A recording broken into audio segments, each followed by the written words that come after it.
সকালবেলা ঘুম থেকে উঠে রান্নার রুটিন ভেবে রাখলাম এক, হয়ে গেল আরেক।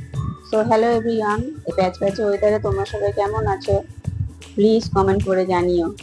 দেখো প্যাচ প্যাচে যে আমি বললাম ভয়েসটা আমার মেয়ে পাশে বসে হাসছে। যাই হোক, আজকে সকালের ব্রেকফাস্টে তো দেখলেই, যেহেতু আগের দিন সন্ধ্যাবেলা চিকেন স্যুপ বানিয়েছিলাম ওইটাই আবার যতটুকু ছিল সকালবেলা আমরা সেটাই খেয়ে নিলাম পাউরুটি দিয়ে। খেয়ে নেওয়ার পরে কলিং বেল বাজলো যে না, মাছ বাজার থেকে এক দাদা এসেছে মাছ নিয়ে। আর যেই দাদাটা এসছে সেই দাদাটা আমাদের পাড়াতেই থাকে।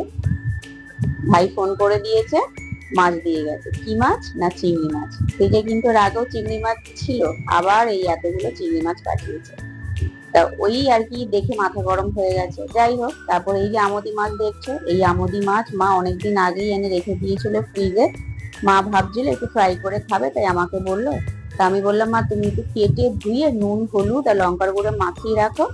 তার মধ্যে আমি কি করলাম, একটু হেনা ভিজিয়ে রেখেছিলাম, হেনাটা আমি মাথায় আগে ভালো করে দিয়ে নিলাম, কারণ একটা টাইম অনুযায়ী রাখতে হবে তো, তাই হেনাটা আগে দিয়ে তারপরে দেখো আমি কি করেছি। সকালবেলা আমি রুটি করব বলে কুমড়ো তরকারি করলাম। মা বলল রুটি আর করতে হবে না, ওই চিকেন স্যুপটা দিয়ে আমরা আজকে ব্রেকফাস্ট সেরে নিয়েছি, সেই জন্য তরকারিটা করেছি, আর রুটি আর করা হয়নি। আর ওই যে আমদি মাছটা আমি নুন হলুদ গুঁড়ো লঙ্কার গুঁড়োতে মেখে রেখেছিল, তার মধ্যেই আমি আদার পেস্ট 2 চামচ, বেসন আর হচ্ছে পেঁয়াজের পেস্ট দিয়ে ভালো করে মেখে নিয়ে এইভাবে একটু ভেজে নিচ্ছি কড়কড়ে করে, যাতে ভাতের সাথে খেতে ভালো লাগে। আর সবচেয়ে আসল নষ্টের মূলই হচ্ছে এই যে ভেটকি মাছ করবো ভেবেছিলাম। এই ভেটকি মাছ ফ্রিজে এত জমে গেছে, বাইরে বের করে জল দিয়ে রেখেছি, কিন্তু মানে 3 ঘন্টা হয়ে গেছে, তাও নরম হওয়ার কোনো এই নেই। যাই হোক, রুটিন চেঞ্জ হয়ে গেল ওই যে বললাম। তারপরে ভাবলাম কি করব, তখনই ভাবলাম তাহলে আমাদের মাছটা ফ্রাই করছি। তা মা বলল তাহলে একটা কাজ কর, চিংড়ি মাছটাও ভেজে নি।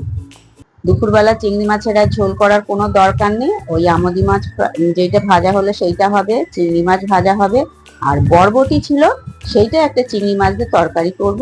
আর আগের দিনের একটা ডিমের ঝোল ছিল, সেই ঝোলটা ছিল। আর মেয়েকে জল দিতে এসে এই যে মেয়েদের গেঞ্জিটা পরেছে ছোটবেলা লেখা, এটা অ্যাকচুয়ালি আমার ছেলের গেঞ্জি। সেই সময় তাও 2 বছর আগে গেঞ্জিটার মধ্যে ওই যে লেখা আছে ছোটবেলা, এগুলো কাস্টমাইজ করা গেঞ্জি। অনেক সময় লেখা থাকে না ছোটবেলা, ঠাকুমার ঝুলি, রবীন্দ্রনাথের সব গল্প দিয়ে গেঞ্জিগুলো থাকে। তার ছেলের শখ হয়েছিল ওরকম একটা গেঞ্জি নেবে, তাই নিয়েছিল। ওই যে বললাম বরবটি কেটে দিয়েছে মা, বরবটির তরকারি করব। তার চিংড়ি মাছ দিয়ে বরবটির তরকারিটা কি করলাম, আমি বসিয়ে দিলাম। মাই সব কেটে কুটে ধুয়ে রেখে রেডি করে রেখেছিল। তা চিংড়ি মাছটা হালকা করে ভেজে নিয়ে পেঁয়াজও দিয়ে দিলাম, দিয়ে নুন হলুদ গুঁড়ো দিয়ে, না হলুদটা দিইনি, হলুদটা পরে দিলাম, নুনটা দিয়ে তারপরে কি করলাম বরবটি আর আলুটা দিয়ে দিলাম। আর ওদিকে যেই বাটিটার মধ্যে মাছটা ছিল ওই বাটির মধ্যে হলুদ ছিল, ওই বাটির মধ্যে অল্প জল টমেটো দিয়ে ওই জলটাও দিয়ে দিলাম। তা মনে হলো হলুদটা আরেকটু লাগবে, তবে আবারও পরে আরেকটু হলুদ দিয়ে ভালো করে নেড়ে চেড়ে চাপা দিয়ে রেখে দিলাম। ওই যে ধরো একটা চচ্চড়ির মতো হলো, বেশ ভালো হয়েছে তরকারিটা। তারপর চাপা দিয়ে রেখে দিয়ে সব যাতে রান্না হয়েছে, গ্যাসটার কি অবস্থা, আমি বললাম পুরো রান্নাটাকে শেষ হোক, তারপরে গ্যাসটা মুছবো। এদিকে সবকিছু হয়ে যাওয়ার পরে লাস্টে কাঁচা লঙ্কা ধনেপাতা দিয়ে তরকারিটা পুরোটা কমপ্লিট করলাম। খুব সুন্দর হয়েছিল জানো তো এই যে বরবটি আলু দিয়ে তরকারি। তোমরা একবার ট্রাই কিন্তু করো অবশ্যই চিংড়ি মাছ দিয়ে। তারপরে একটু ভাবলাম কি স্কিনটা একটু কেয়ার করি, হেয়ারটা তো কেয়ার করলাম, স্কিনের জন্য কি করলাম, বেসন হলুদ টক দই আর অল্প জল দিয়ে ভালো করে মিশিয়ে একটু মুখে মেখে নিলাম, কারণ দেখলাম হাতে একটু সময় আছে, তার সময়টা আর কেন নষ্ট করব। তা মুখে আমিও মেখে নিলাম, আর এদিকে মাকে বললাম তুমিও তাহলে বসো, তোমাকেও মাখিয়ে দিই। কারণ দেখো ফেসিয়াল তো প্রত্যেক মাসে করা যেতেই পারে, কিন্তু ঘরের এগুলো ঘরের জিনিস দিয়ে করার মধ্যে একটা আলাদাই মানে ভালো লাগা থাকে। তা সেইটা মাকেও দিলাম মাখিয়ে, আমিও করলাম, করে নিয়ে তারপরে গ্যাসটাকে সুন্দর করে মুছে নিলাম। কারণ আমাদের গৃহিণীদের তো প্রচুর কাজ, কখন যে কি কাজ থাকে আর কখন যে কি কাজ করতে হয় আমরা নিজেরাও জানি না। 2 হাত দিয়ে আমরা সব কাজই আমাদের করতে হয়। যাই হোক, গ্যাসটা মুছে নেওয়ার পরে এবারে ছেলে বলল মা খিদে পেয়েছে, খেতে দাও। এই যে বললাম ডিমের ঝোল করা ছিল, এদিকে এই ইলিশ মাছের মাথা দিয়ে পুঁই শাকটা করা ছিল, এই দুটো ছিল আগের মানে কালকের রান্না।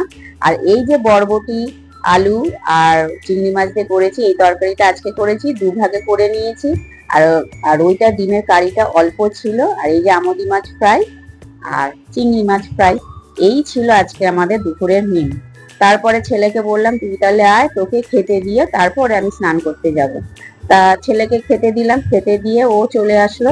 তা আমুদি মাছ ভাজাটা খেতে খেতে বলছে মা খুব সুন্দর হয়েছে, আর দুটো দেবে? তা আমি বললাম নে তাহলে।